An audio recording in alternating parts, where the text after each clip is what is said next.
everyone, my name is Maddie Joy, and this is my dog Aries, who's already fallen asleep.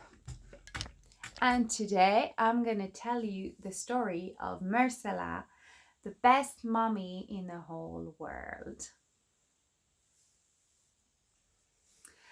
So this story actually happened to me a long time ago. You see, when I first moved to Ireland, I was feeling extremely lonely. And one day I was sad because I was missing my parents. I was missing my parents, my family, my friends, all the people that mattered to me. And I knew nobody in Ireland. So it was a lonely time to me. And one day I went to a cafe and sat outside to drink. And I started crying. I was feeling so alone. And out of nowhere, this tiny, teeny, tabby kitten jumped on my lap and kissed me. She gave me a kiss. And she was this cute little kitten with these gigantic eyes. Never seen such big eyes on a cat. And she was cuddling me, and she jumped on my shoulders, and she was like rubbing her very soft fur against me, and she was just this adorable little kitten, so nice and so cute. So I went back inside to get a little bit of milk for her, and when I came back I gave her the milk, and she drank and drank, and she loved me. She loved me even more after that. She was so happy. She wouldn't leave me. She jumped in my arms and she wouldn't go. And my friend was waiting to give me a lift in the parking lot. So I walked in the parking lot and I was hoping to see someone looking for her, you know. And my friend saw me, so he drove the car next to me. And what happened is, when she saw the car, she got a fright. You see, she was afraid of cars, and I don't know why. And she got a fright and jumped off my arms and fell on the floor, because she just jumped, but she didn't. She was still a kitten, so she was not able to fall back on her paws like an adult would. And she hurt herself. She hurt her little paw. So my friend and I looked at her and we thought, my God, we can't leave her alone now. This would be cruel, you know. So we took her with us to my house, and I nursed her back to health. I made sure she was okay, and I made sure she would heal properly. And the strangest thing happened. We bonded like I never bonded with anybody else that way. And one day I came home and I looked at her and she looked at me. She came in my arms and she turned into a baby girl, a little baby girl. I couldn't believe it. She was a magical cat, half cat, half human. She could turn whenever she wanted into a magical being. I was stunned. I did not expect that at all. That was the most incredible thing that ever happened to me. All of a sudden, I had this magical creature living in my house with me. And you know what? It felt amazing. All of a sudden, I wasn't lonely anymore. I was a mommy.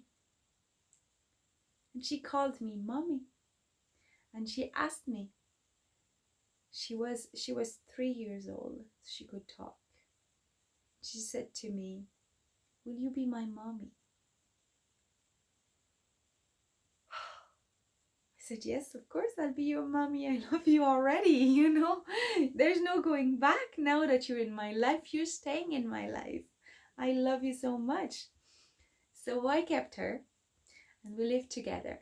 But the thing with these magical creatures is that they grow up super fast, as cats would. So she became an adult within the course of only 6 months.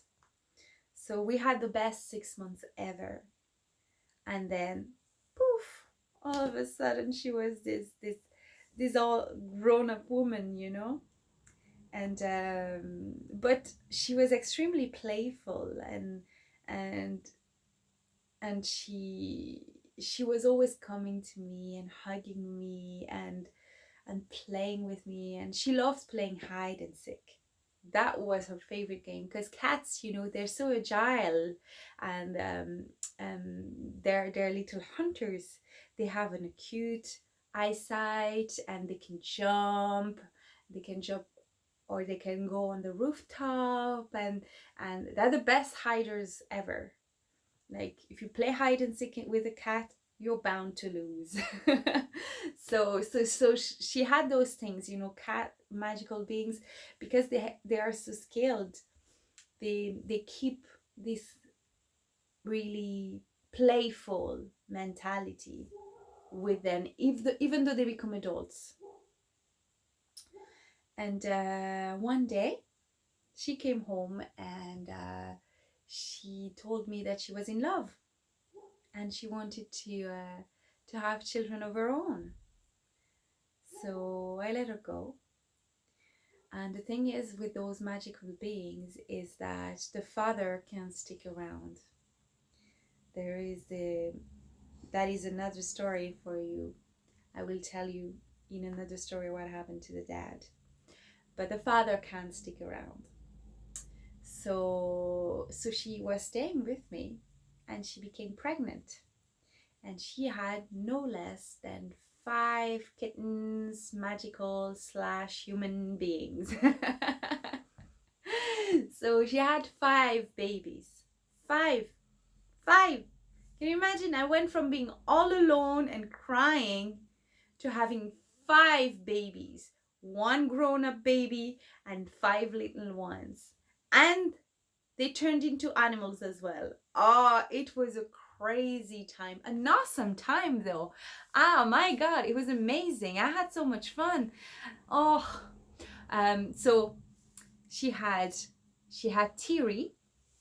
Teary was a black and white cat, and she was extremely fluffy. And something happened to her when she was a baby, and she got sick, and she got an infection in her eyes. So she got kind of like, when she looked at you, she had like eyes kind of like it's like they were not properly aligned. She always looked like she was like that. She was looking at her nose, you know, but she could see perfectly well. There was no problem with her vision, and she was a great hunter, always bringing me mice.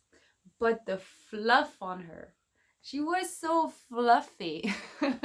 It was like having the best teddy bear ever cuddling you. And then there was Amy, or Bat Cat. I love to call her Bat Cat, because basically she was black and white, and the black was coming like that, just on the top part of her head, and with the little ears like that, the pointy ears were also black. So the whole top of her head was black, and it looked like the mask that Batman wears. So I called her Bat Cat. We made jokes like that. I even bought her a Batman combination. I was like, "You're Batman now." And then there was Sunny, and Sunny was kind of tabby, but white, more white than tabby. And oh my God, she was as fierce as Mircella. Oh, she was tireless, always playing, and she grew up very fast. And like her mother, she left to have her own babies, but she wouldn't live with me. She chose to have her own place. And there was the two boys, Nim and Snowball. Snowball was white, so I called him Snowball.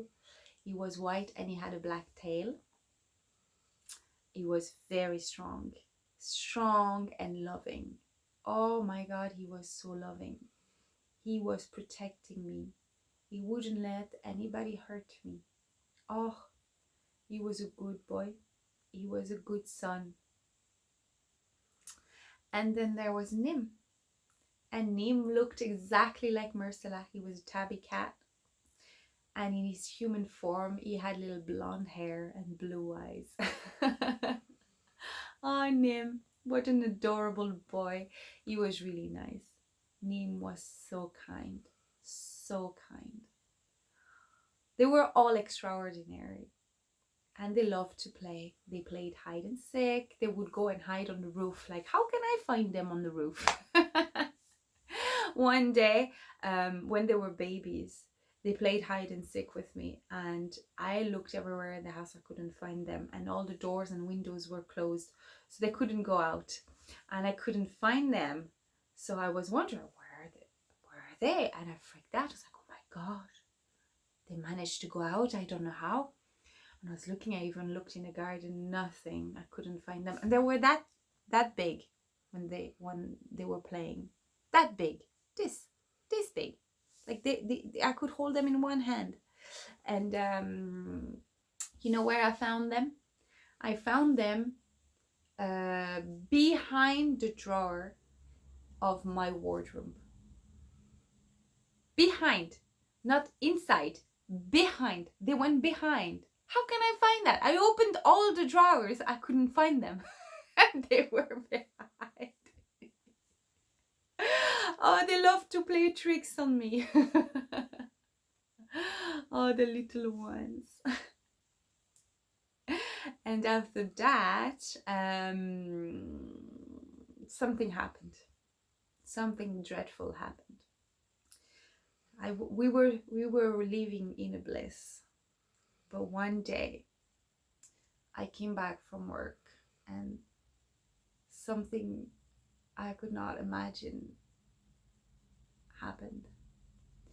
You see, Mircella, she was always playful, and these magical beings, they prefer their cat form because cats are so agile. They're so fast, and they have such acute senses. They can smell things from far away. They know everything. They're so tiny. They can hide and listen to all the neighbors' secrets, everybody's secrets. They would know. They could play for hours and not get tired. They could feel the food taste better, apparently, because their sense of smell is much stronger than us, and taste as well, apparently. So they loved their cat form because of that, because they were able to do so many things in that form, and especially playing. It was so much fun to play in the cat form. So one day I came home from work and it was late and I was tired, and Mircella, all she wanted was to play. She wanted to play hide and seek with me, her favorite game. And she turned into a cat. And when I opened the door, she ran out and she said, "Mom, follow me." And she disappeared. And I couldn't see because it was dark outside. And eventually she reappeared and she jumped and she hid in a bush across the street from my house. And I went to the bush and I said, "Come on, Mircella, please come home with me." And she's like, "No, Mom, you have to catch me."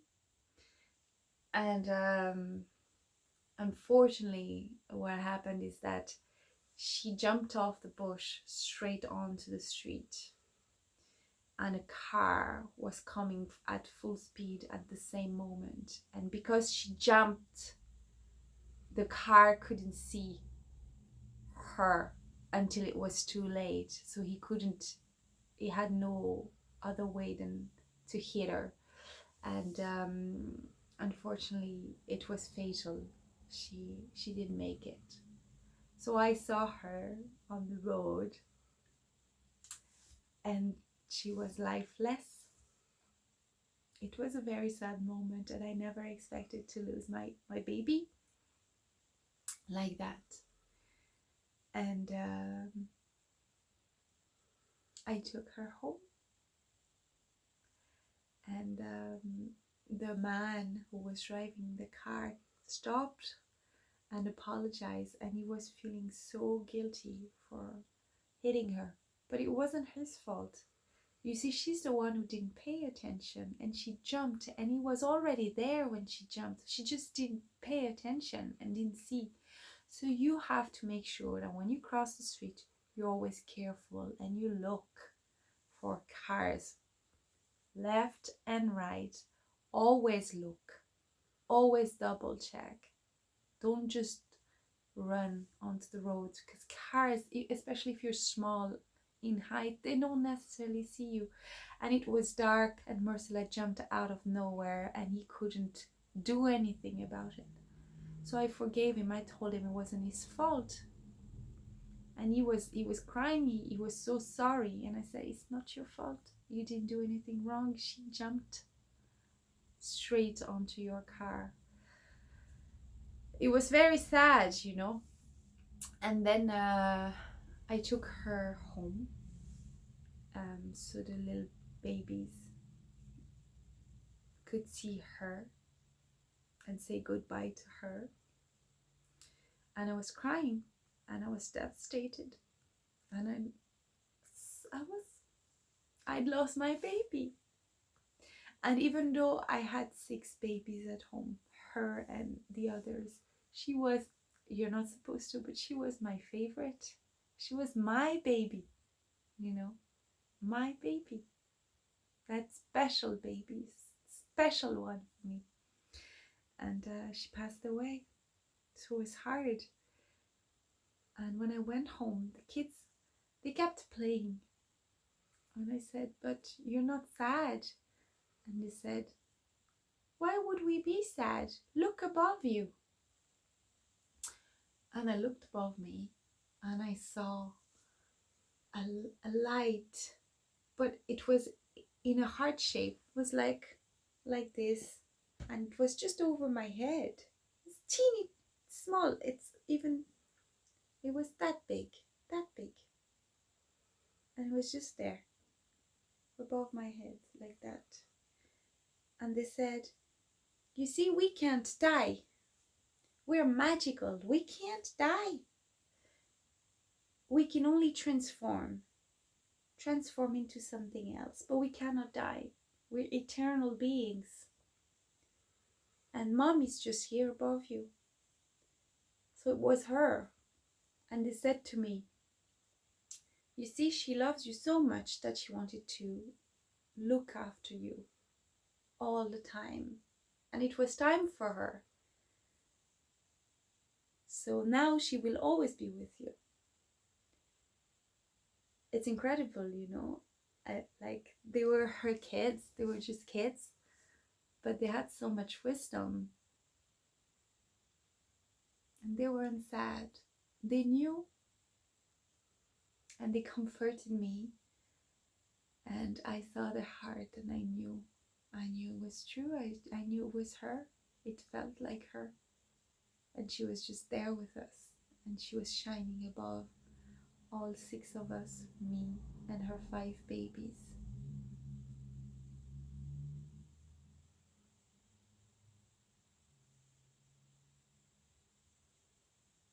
After that, every time I saw a heart, it made me think of her, and I knew she was there with us. Then among the 5 babies, they all grew up very fast shortly after that. And the 3 girls left to have their own families, and the 2 boys stayed with me for a while. And they had some crazy adventures, but that is another story. Next week I will tell you the story of Nymeria and Snowball and what they had to face when we moved to a different place.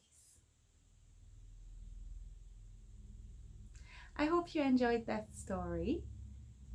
Let me know in the comments, and I shall see you next week. Bye.